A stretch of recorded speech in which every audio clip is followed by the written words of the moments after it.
Diversidade de gênero, um tema tão delicado para a nossa contemporaneidade, já que é muito utilizada a palavra ideologia de gênero. Bom, mas vamos entender exatamente como esse conceito foi elaborado ao longo da história, que é muito recente, é presente à nossa contemporaneidade. Comecemos com a palavra gênero. O conceito gênero, por exemplo, foi adotado num documento intergovernamental pela primeira vez numa conferência da população do Cairo, na Assembleia Geral da ONU em 1994. Então, ou seja, nos anos 90, começa a ser debatido sobre a questão de gênero dentro dessa Assembleia da ONU.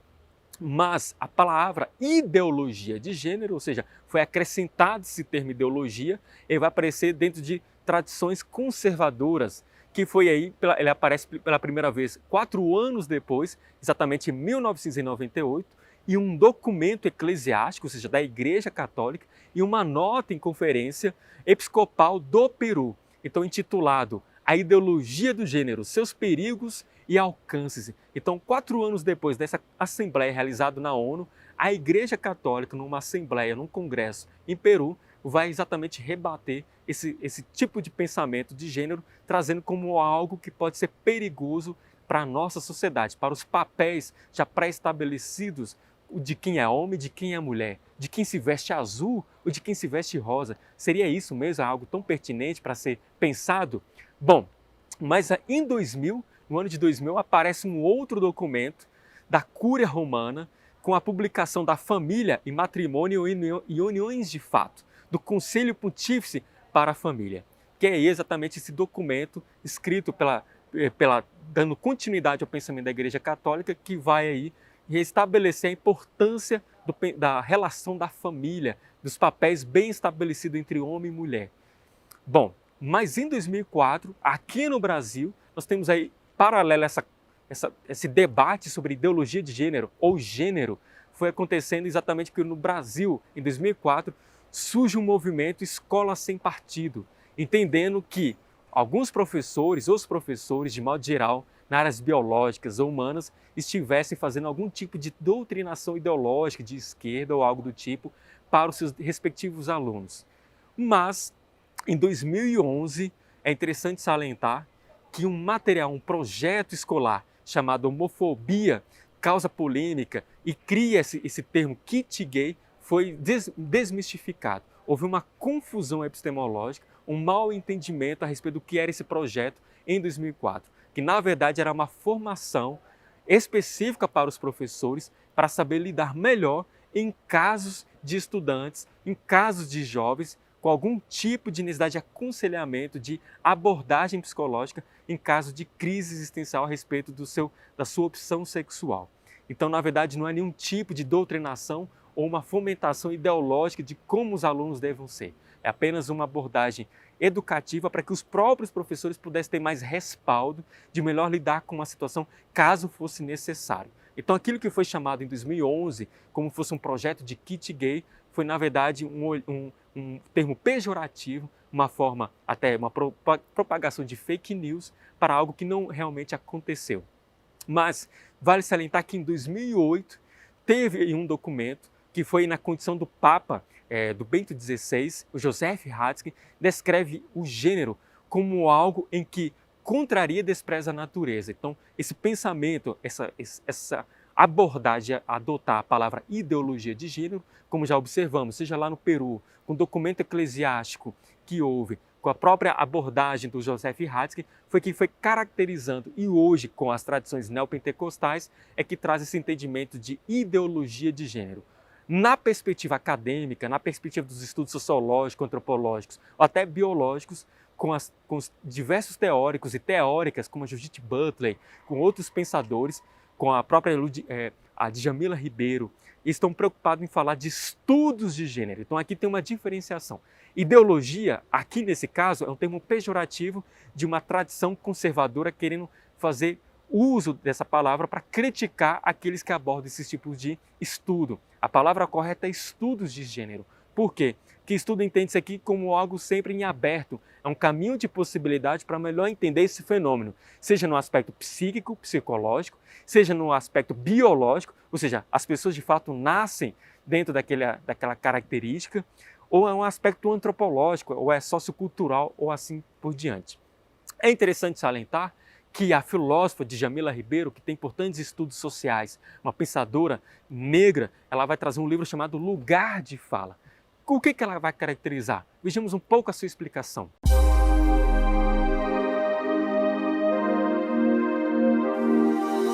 A origem, né, do conceito do lugar de falar ela é imprecisa. A gente acredita que ele tenha sido criado a partir da tradição da teoria racial crítica, estudos sobre diversidade, algumas autoras negras que começam a discutir essa questão, não só negras, mas latinas, indianas, como a Spivak, de quem pode falar numa sociedade patriarcal, racista, onde o discurso legitimado é o discurso do homem branco heterossexual.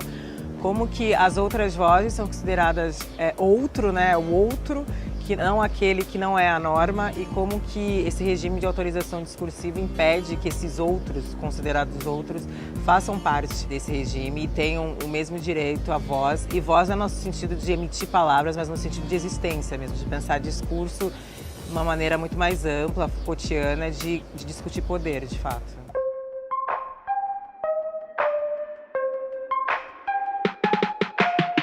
Porque quando a gente fala de lugar de fala, a gente está falando de lugar social, de localização de poder dentro da estrutura e não a partir da vivência especificamente ou de experiência individual, que muitas vezes acaba sendo a confusão que as pessoas fazem. Então eu quero discutir como que o grupo social negro, por fazer parte desse grupo, compartilham experiências em comum e como que essas experiências elas são atravessadas dentro dessa matriz de dominação que impede que esses grupos existam em determinados espaços e como que esse grupo localizado no poder precisa começar a se pensar do que significa ser branco, do que significa pensar a questão racial a partir da branquitude, porque tem todo um estudo sempre sobre os grupos subalternizados, né? E os grupos localizados no poder não se estudam, não se pensa o que significa lugar de fala, o que significa esse homem branco pensar a partir desse lugar, porque ele não se vê como marcado, ele não se vê como alguém que fala a partir de um lugar.